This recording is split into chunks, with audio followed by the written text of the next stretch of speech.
Yeah,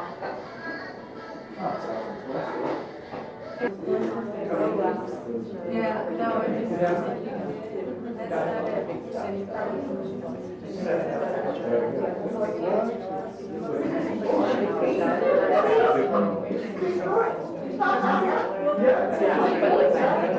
Good evening. Welcome to the No Borders Indigenous Theater Company. Tonight we're doing a reading of 3 one-act plays. We're very honored that Counting Coup Art Gallery has offered this space for us tonight. We hope you enjoy the readings. I do take no donation, okay. But we hope you enjoy the reading. The first play we'd like to offer for you tonight is called Raising Gas Money.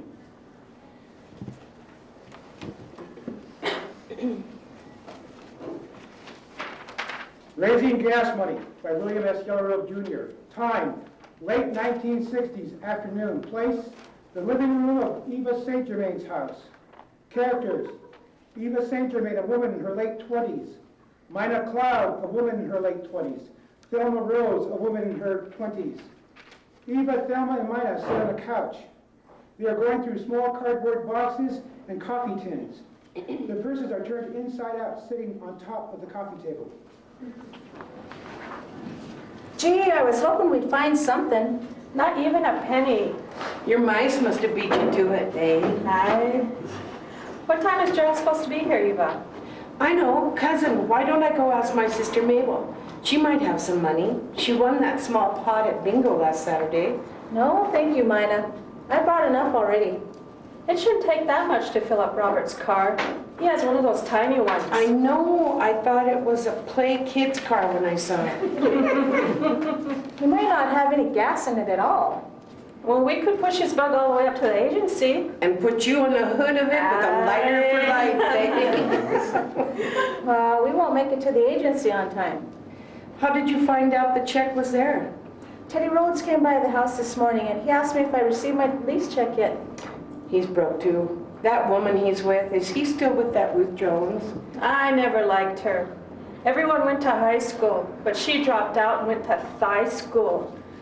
The way that one behaves. I didn't like her then. I don't like her now. Oh, gee. Maybe you should have snagged him when they had the chance, ain't Back at last celebration? Sure. His neck always looks so funny somehow. Like a turkey. One of those young old guys. Oh, more like a tree trunk. You would have given him so many hickeys, his neck would look like a rose bush. No way, you. I suppose his neck would be the last thing he'd be worried about if he'd married him. I know, I heard her. I'm just teasing you. Must be nice to be married. You can talk like that when you're married. That's not the only thing, eh? You guys shouldn't get me going then. Anyways, Teddy came by and asked me if I received my lease check yet. He said he heard a bunch of them arrive from Billings about 3 weeks ago. Did you call? Yeah, I went over to my mom's house and used her phone. I called the BIA and they said it was on my individual monies account and the superintendent had signed off on it. How much, Eva? It's about $1,000. Gee, you'll be rich, cousin. That's a lot of money. And that's just your money? No one else is in it? Yeah, I was wondering why my brother Harold came by yesterday. He was hitting around about this new rifle he saw in AJ's the other day. How winter is coming, and he knows how we all like deer ribs. He said if he could get the rifle, he could bring me all the deer that I want. I told him Gerald brings me all the deer I want. He's my husband. Harold just sat there looking down. I didn't want him to feel so bad, so I told him I'd help him if I could. What happened to his leaser? Doesn't he have a leaser too? Yeah, he was given $1,500, but he borrowed so much from his leaser and the tribes, he spent it all on himself and Roberta's kids. He's broke. His next payment won't come until next August. What you gonna do with all that money, Eva? I'm going to pay off all our bills. Then I'm going to make a down payment on a phone. Make a down payment on Gerald's truck. I might have enough money to buy it. Does Gerald know about that lease check? No, him and Skeety, they went out this morning to get wood. I think they said they were going to look at the river for some fishing spots this summer. You, how can he hang out with that Skeety? You can smell him coming a mile away. He's always sitting in his truck at the celebrations, watching the girls walk into the restrooms and to the arbor. You should tell Gerald to stop hanging around with him. He isn't that bad. He made those shelves for us. I don't like him. And we're supposed to be related. He always looks funny at me sometimes. Well, the next time your boyfriend Elmer acts up, you can always tell him there's another set of eyes watching you. You. It sure would be nice to pay back my parents. What about Gerald's folks? They have money, don't they? We could ask them if they could give us some money for gas. No, they'll tell Gerald. Maybe you could tell him you want to buy some beef. Or that you have a job and need to drive to work, buy lunch, stuff like that. No, that would be lying to them. I don't want to do that. They have money enough, ain't it? No, they gave most of their money to Gerald's brothers and his sister Jana. Are they enrolled here? His older brother Dukes is enrolled at Fort Belknap. His sister's enrolled at Fort Totten. But the rest of them are in it. I think so. Why are you asking? Well, I just heard different things is all. I heard their mother was married a lot. No, that isn't true. You shouldn't say those things if you're my friend. Well, Mama. I didn't mean it that way, not bad or nothing. She didn't mean it that way, Eva. I know she says things, but Stone was not that way. We're just worried about Gerald. Oh, you guys, don't worry about it. I don't even have the money. Do you think he's going to go crazy when we get this money? It isn't the money, it's what he'll buy. And when he drinks, what he'll do. He's not that bad. Not like he was 2 years ago. He's gotten better. We're just concerned about you and kids, Eva, that's all. Don't then. I'll be all right. Hey, have you checked his stuff for some change? No, he went through it last night to get gas money for him and Skeety's trip. If I had some money, I would leave the res. I'm thinking I still might do it. Yeah, right. Oh, I suppose, Mina. No, really. I was thinking of moving to Great Falls, the big city, eh? Why, Mina? I was going to go to school there, take some medical training and become a nurse. I would get my degree and come back and help my mom. When I told my mom what I wanted to do, she said, "You don't need any degree to help me, my girl." I thought she was going to cry. Both my mom and my dad told me I shouldn't leave. They told me I don't know anybody there. I wouldn't have any money. They said I barely have enough to live here on the res. What did you say to your mom? And I told her, "Gee, Mom, I live here on the res and I don't have any money. What's the difference? At least I'll have a degree and I can work with you so you aren't always dependent on those IHS doctors and nurses who don't know anything." But you know how parents are. Yeah, mine too. Well, I have to come up with some money or Gerald will be here soon and it'll be too late. You have anything to hide? No, Gerald put his rifle in over a month ago. We're going to have to get that out. I used to have a pair of moccasins, but they're hostage in the fort now too. Remember that funny-looking small old white man who used to come around trying to trade that broken electrical junk for beadwork? Hey, the one that made you smile real big when he came to your house. Nuh-uh. I'm just teasing you. I have some necklaces I can... No, I don't. What's wrong? Did you sell them already? Yeah, I forgot. I gave them to my cousin Ernie to take with him to Canada. He said he would bring back something for my dad. Oh, shoot. You should have just given him a couple of blocks of cheese and a lot of that powdered eggs and potatoes. He could use stuff like that to trade with. My cousin came down from Canada last summer, and they really went to town on that stuff. Would have been easier to carry too. No, this is going to be special for my dad. Oh well. One pair of earrings would get $20. How is your dad doing, Mina? I'm not supposed to talk about it, but the last time he went to the agency hospital, the doctors told him he has cancer. Oh, Mina, I'm sorry to hear it. My uncle's going to talk with some men in Canada and we'll bring back something for my dad. Those IHS doctors don't always know. They could be wrong. When John Francis went in because he hurt his wrist, they told him it was just a sprain. Turned out it was broken. They could be wrong. You know what, you guys? I'm scared. I don't want anything bad to happen to my dad. What will happen to my mom?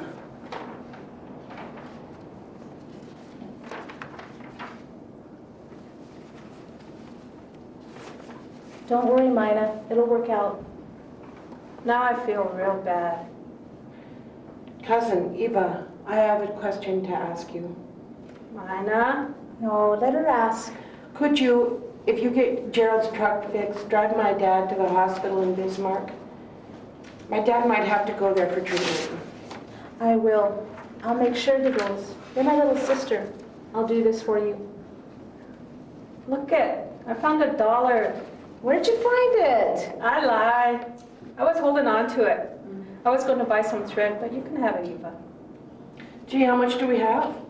That'll give us $6. That'll be enough for gas money. Eva, Yeah, Mina.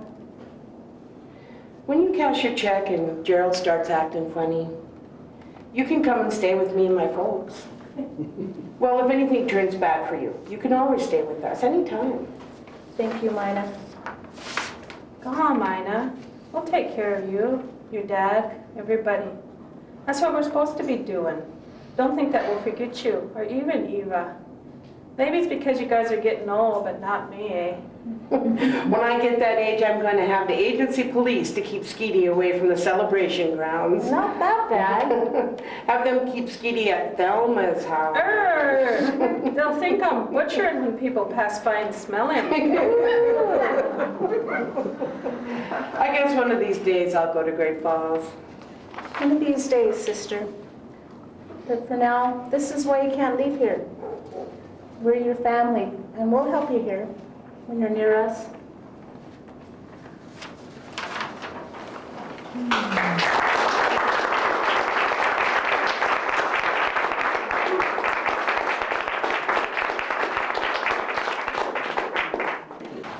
Building a Barbie doll by William S. Yellowrobe Jr. Characters: Ruth, a young woman in her late teens. Velvet Ray, Ruth's mother, a woman in her late 30s. Time: early 1970s. Place: Velvet's house, Ruth's bedroom, and a few other hidden places. Ruth runs into her bedroom. She holds a wrapped towel on her head. Where is it? Where is it? Ruthie, my girl, come here. Elmer said he'd be here. Where is he? I'm coming, Mom. What you doing? Nothing. I was just washing my hair. What did you do in this sink? Ruth! Nothing, Mom. I spilled some stuff. I cleaned out a few things in the sink. What you spilled? Did you cut yourself? No, I'm all right. Well, come here. Wait a while, Mom. I'll be right there. What's going on? Nothing, Mom. Just stay there, okay? Oh, this girl. Stay right there, Mom, okay? Ruth's door opens and Velvet appears. Oh, quoi? What are you doing? Nothing, Mom. How long ago did you wash your hair? Just a little while ago. What are you doing? Nothing. You're not lying in it. I would never lie to you, Mom. You know that. Gee, I'm not like some people. Gary's always lying to you and Dad. That's Gary. I'm asking you. No, I'm not lying. What's wrong with your head? Are you going to be wearing that towel on your head until the next celebration? No, my hair's wet. What aren't you telling me, my girl? Oh, nothing, Mom. Velvet walks over to Ruth and removes the towel. Ruthie, my girl, what did you do? Nothing. Nothing. Look at your hair. What did you do to your beautiful hair? Dad's always telling us to try something different, so I did. Your dad didn't mean this. He was saying that because your kids didn't want to eat tripe. Well, this is sort of the same thing. What do we call you now, tripe head? Oh, Ruthie, my girl, why did you do this? Won't be like this forever, Mom. It'll turn back to its original color. Why did you do this, my girl? Why? Were you ashamed of your hair? No, Mom, it's not that bad. Your hair was so beautiful. I know it, but I just wanted to change it. A couple of the other girls have already done it. Who? Connie Walks, Lisa Rose, a couple of others. And their mothers let them do this? Yes. Well, I don't know at first. Probably not. Did they ask their moms if they could do this? I don't know. I'm very angry with you, Ruth. Well, don't be, Mom. I'm nearly of age now. This isn't right. It won't last forever. I was just getting sick of my hair. So you did this because you got mad at your hair? That's so stupid, Ruth. You never did anything like this before, Mom. I kind of doubt it. Not by my own hands. But yes, I had something like this done before. Oh, is this one of those Indian things again? No. It's what our people had to go through so you kids could go around with your long hair. It wasn't those hippies who made that possible. What are you talking about, Mom? If your dad sees your hair, he wants you to cut it. No, he can't do that, Mom. Why this color, my girl? Why? Don't you like it, Mom? I think it's pretty. I showed Connie and she thinks it's really cool. Connie's like her mother, ringy. If you don't want me to tell you, I won't then. Who else likes this? A few of my friends. When did you do this? When you and Dad went to Poplar this morning, Connie and Lisa came over to the house and helped me. After we told you not to allow anybody in the house. But they're my friends and they helped me with my hair. Your hair was so beautiful, Ruthie. It was black. Now it's better. I know what your dad will say when he sees it. No, he won't do that, Mom. He'll say you can't take care of your hair and he'll want you to cut it. He'll get mad at me for allowing you to do this. He won't. Besides, what does he have to say in this? He's your dad. Those other girls didn't have their dad cut their hair. They don't have dads. Connie's father left her mother when she was only 7 years old. Lisa's father left her family 3 years ago. He wasn't much of anything. Your father has worked hard for this family. He watches over all of us. He isn't like some of these other men. You show your father and me respect by doing this? Oh, it's not that bad, Mom. You're making it sound worse than it is. Why did you do this, my girl? I don't understand it. Something else the other kids are doing. We get tired of looking the way we do when we go to school. And that's why you did this? Well, no, that's not the only reason why. What else is there? Don't you think it looks good, Mom? Connie and Lisa have long hair too, but they think my hair is really pretty. Don't you think so, Mama? Your hair is beautiful, but it's not the only thing that makes you beautiful. If it was pretty, now you made it ugly. I can't talk to you, Mom, especially when you're like this. If you don't like the color of your skin because you don't fit in with the white kids in school, what you gonna do next? Bleach your skin? You'll never be white. Get used to the fact that you're Indian. Nothing will change that. I didn't say that, Mama. I'm trying to think of why you would do this to yourself. I wanted to change, Mom. Don't talk back to me, Ruthie. Mama, you don't understand. All the other girls have hair like me. That's because you're Indian. But I want to be different. Why? Because I have more to offer than just long, straight black hair. I have more to give than just hair. I know you do, my girl. You didn't have to do this, though. I hated at the celebrations when the white tourists come by and try to grab my hair. Oh, for an Indian girl, you have beautiful hair. And those stupid white girls at school are always trying to grab my hair like I'm some dog. I don't like it, Mom.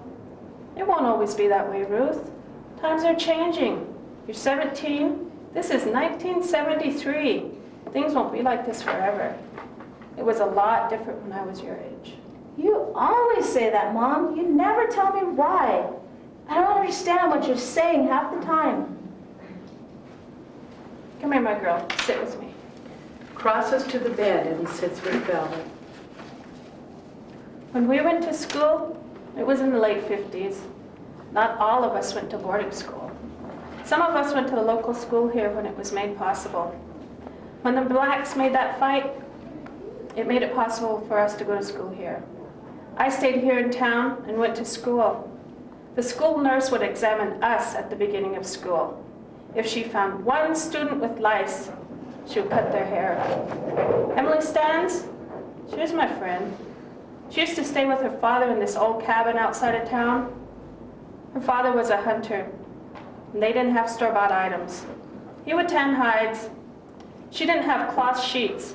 She had robes of elk, deer, even beaver pelts. She was the only student in school who had beaver gloves. When she came to school, the school nurse would examine her first. She'd find lice. She would not only cut her hair, but all of us. Some of the other Indian kids would make fun of her and her father. They treated her mean. I didn't. I knew her father and her didn't have much. They weren't dirty. Not like some of these other ones who moved to the res. But they had a rough time. That school nurse would cut the boys' hair real short, and then cut ours just as short. The white kids would make fun of us and call us dirty Indians. My father hated to send me to school.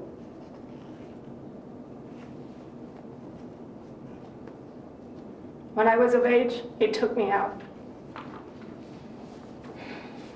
But that was a long time ago, Mom. It's not that bad anymore. You've been out of grade school a long time, my girl. Your father isn't home because he went to the council to get one of them to talk with the school board. They're doing it again. It was Vincent Bear's son who they found lice on, and they cut the hair of all the Indian kids. Just the Indian kids. Well, why is Dad mad? He doesn't have anything to do with it. This is the other thing, my girl. You have this skin color and this hair. There are some of these kids who are breeds, and they don't have your skin or hair color. They have light-colored hair, green or blue eyes. They are treated real mean sometimes. They don't deserve it. No matter what they say about being Indian, they won't be accepted. You see them at the celebrations, ceremonies, gatherings. They want to let people know they are a part of us. At one time, it wouldn't have mattered what their color was, only what was in their hearts. There are some who don't want to be Indian. They are breeds. And even some of these full-bloods, your cousins, who act white and are ashamed to be an Indian. If these ones could bleach themselves white, they would do it. It is hard to be ourselves at times. To try to be the best you can be for yourself is a very hard thing. It is hard to be the best of yourself for your people. It isn't what is on the outside, but the inside. You can never bleach your heart. If we're supposed to be this way, then why do the guys always chase after the white girls? Sometimes they weren't raised right. They don't know what they're doing. I know I've seen a couple of those white tourist women falling over your father when he's in his dancing outfit. But I don't think anything of it, because your father is a very good man. He won't disrespect me or his people. Those young boys are always chasing after things they can't have. It makes them chase harder. Remember your cousin Henry? He married a white woman when he got out of the service. Brought her back here. After 3 years, she left him. She wasn't going to make it out here. She tried to get him to return with her to the city, but this is where his people are, and he stayed. Elmer sure likes to look at those white girls. I caught him a couple times staring away. I went over and flipped his lip. It amazes me because for me and your grandmother, we didn't have that problem. For us, it was not marrying into this tribe or marrying from that tribe. Now it's so different. Do you think Dad will want me to cut my hair? Yes? I don't know. This isn't a good time to ask him. He's still fighting for these other kids. I would wait. Are you mad at me? No. I'm disappointed. I thought you would know better about trying to be something you're not. We're still going through a change of life. So many things are new and happening here for all of us. We're being told how to act, how to talk, think, and what we should look like by people who can't even pronounce our tribe's name. My mother, your grandmother, would always say, there will come a time when we can be ourselves. I hope it's soon, but for you, Ruthie, from now on, my girl, talk with me, ask me. I'll try anything to help you when I can. Welcome.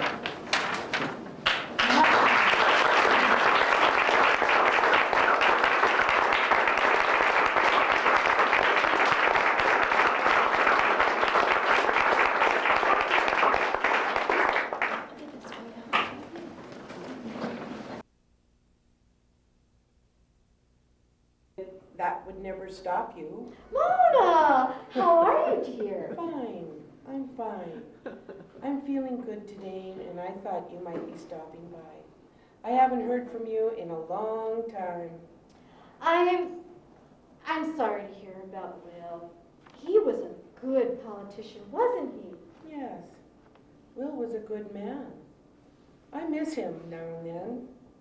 I thought I would follow him, but who knows? How is Justin? Oh, mean as ever. He's getting into politics himself. He wants to run for the State House of Representatives. Do you think he'll win? I don't think he will. I think he knows it too, but it's something he always wanted to do. Justin wants to play politician now. He would have never thought like this 20 years ago. Are you campaigning for him now? No, he couldn't pay me to do that. He could afford it, though. They've just discovered a third well on his land. I remember traveling with Will all around the reservation, passing out cards and visiting with people. I didn't mind it. It was a chance for me to visit relatives I didn't see too often. Yes, you know how men are. No shame. Some of them have no shame at all. Oh, you've been keeping yourself busy. That's good. I see you're still making star quilts. No one could match your work, Mona. That's a fact. My niece would be jealous if she heard you say that. Luann, this isn't mine. No, I wish I could, but I can't. Well, what is it that you've got a hold of there in your hands, Mona, eh? You've been away for a long time, Luann. Everybody else knows why but you. I can't see. What? It's a diary. My. I lost my sight over 2 years ago. My niece Kim comes to the house to take care of me. I haven't sewn in a long time. This is some of her work. She doesn't even know I have it. I'm surprised no one has told you. I haven't been out and about as much as I used to. I'm so sorry, Mona. I would never imagine you getting that disease. You were always working. Even now, look at you. It makes me feel so sad. So am I, but just a little, not a lot. In a way, I kind of feel lucky. You should see how diabetes affects others. Kim, she just started this pattern today. I thought I'd feel it over and find out how she's coming along on it. Well, I'm glad that someone is looking out for you. I haven't seen one of my relatives in a long time. Oh, now I know why our parents were thankful for the holidays. Oh, there are a lot of people who come and check in to see how I'm making it through the day. 30 years, Mona? I still haven't come across a person who matches your work. It seems you're the only one I know who knows what quality is. Came here to ask you for a favor again. Now, I don't even know how I can do it. It seems so easy, but now... What's wrong, Luann? Oh, it's one of those visits again? Mona, JJ is going to be having a campaign rally at the Elks. I wanted something to have in the background, and you're the only one I know. The only Indian you know? No, that isn't true, Mona. I need your help, and I came to you because I would rather turn to a friend instead of a stranger. And that is a mean thing to say to me, Mona, after all these years. Luann, why haven't you asked one of those other women who used to work with us on that project? You know why? They won't even answer their door when you come. I know. It's the truth. But really, Luann, when you come down to it, what I'm saying to you now and comparing it to some of the other things you said to me when we first met, it really isn't. Have you ever learned to say the name of my people correctly after all these years? Oh, why, yes! Assiniboine. It took me forever, but I learned it. As a friend, it was the least I could do. That's good to hear. You have to remember that not a lot of people have heard of your tribe before. After the first day I met with some of the ladies of the Elks, and even though they had been here with their families for years, some of them have never heard of your tribe. Isn't that funny? We know the name of every cow from our herds, but don't even know the proper names of our neighbors. And if they have never heard of the Assiniboine, we never existed. It seems to be like that for all Indian people. Moo. I wish it wasn't true, but it is. It reminds me of the time when my boy was in school. He came back and he asked me if Indian people were around before Columbus, or did Columbus get here first, and then we came. It doesn't seem to mean anything at the schools or in this country until a white person does it or knows it. And until that happens, it seems we get pushed aside. Mona, why are you always talking like this? You never used to talk like this before. I never did because I didn't want to get into trouble. When you first came here, I thought you were from the BIA. If I didn't treat you right, I thought you would take away my kids. And as years went along, well, I didn't want to hurt you. I would see the hurt look in your face, but now I'm old. I can say anything I want. That's my point, Mona. I don't know what you're talking about. Here we are, sharing the same country, shopping at the same stores, buying the same foods, but not eating the same foods. I still, to this day, can't get used to the idea of eating bannock. You know what, Luann? I just realized everything in this world is hidden from me. I can't see it anymore. So why tell a lie and hide the truth about how I feel and what I think? Hiding it, especially from myself. I can't see the hurt in people's faces anymore. But being blind has taught me something else. I can feel the pain, even my own. You know what's really funny though? This morning I was washing my hands and for the first time I could feel my knuckles and how swollen they'd become. I could feel my fingers ache from doing all that sewing. When Will couldn't get a job, the house was so cold even my fingernails ached. Hey, not that bad. The years are catching up with me, Luann. Let me ask you something.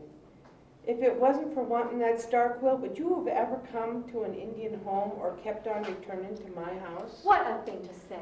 I just wanted to know. It's something Will used to tell me all the time, and I started to believe it too.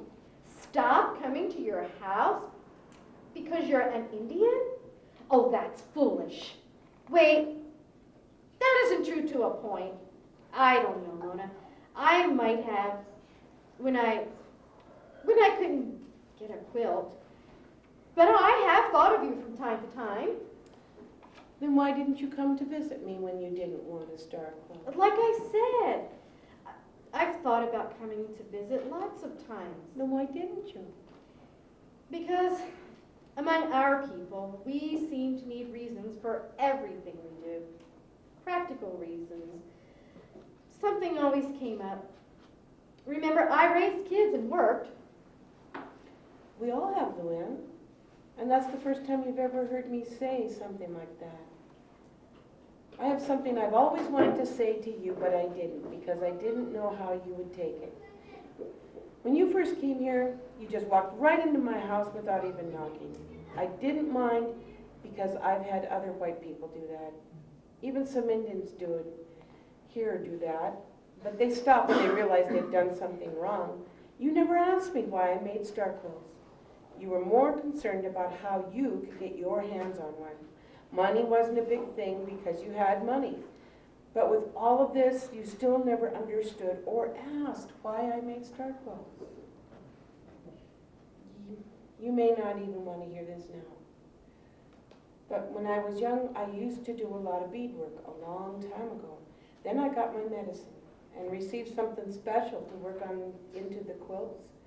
This job of yours led me off my path, the right path. Star quilts are beautiful because they have one color, and all the different shades of that color lead them to the center, to the heart. That's why I made these quilts. They came from my heart. I wanted to share this gift with people because it really made different ones happy. How can you sell something that comes from your heart? It has to be given. I told you the very first day I didn't want to sell you one for your senator. I didn't even know him. You came here today wanting another star quilt. You just, like a lot of other people, imagine we don't understand you. Look at those Indians, they're different. They dress like us, but they aren't really like us, is what I've heard. That's true, we're different from you. That's why I always tried to help you. I didn't want to let our differences become a barrier. I really wanted to know who and what you were. And that's because we both live here in this world. Deer, badgers, even a grasshopper will live near one another, though they are not the same, but each is valuable and necessary in completing the larger circle. I never found out who else you might be, Luann, besides what little of that one side of you I saw.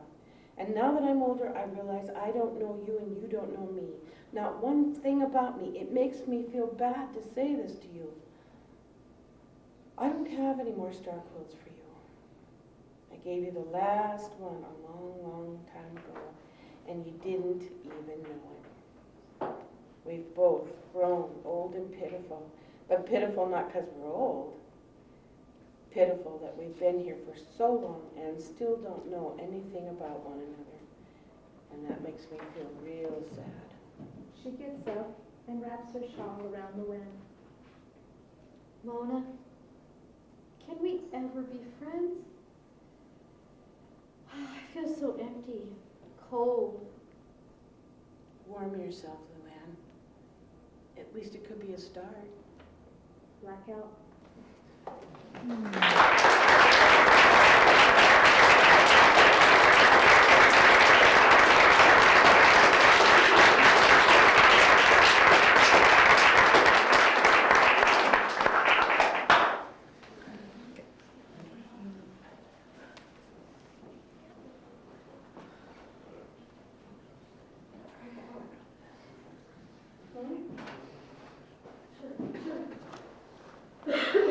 We're going to take a few minutes and do a post-show discussion. We'll try to, let's invite the cast out one more time for all three shows, please.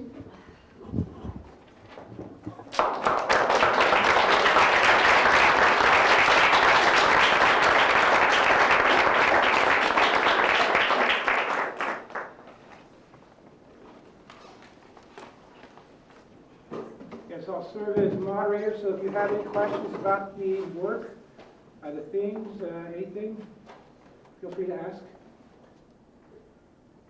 You have any comments about Luann? It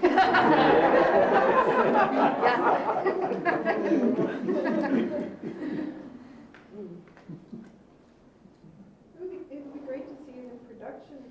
Is there a production plan? Yes. That's all I can say. I'm making it up as I go along. No, eventually we're going to do, for the Borders Indigenous Theater Company, we're going to do one more reading, probably in July, and then we'll shut down and then look at the possibilities of one more reading during the Montana Festival of the Book, and either in October, November, December.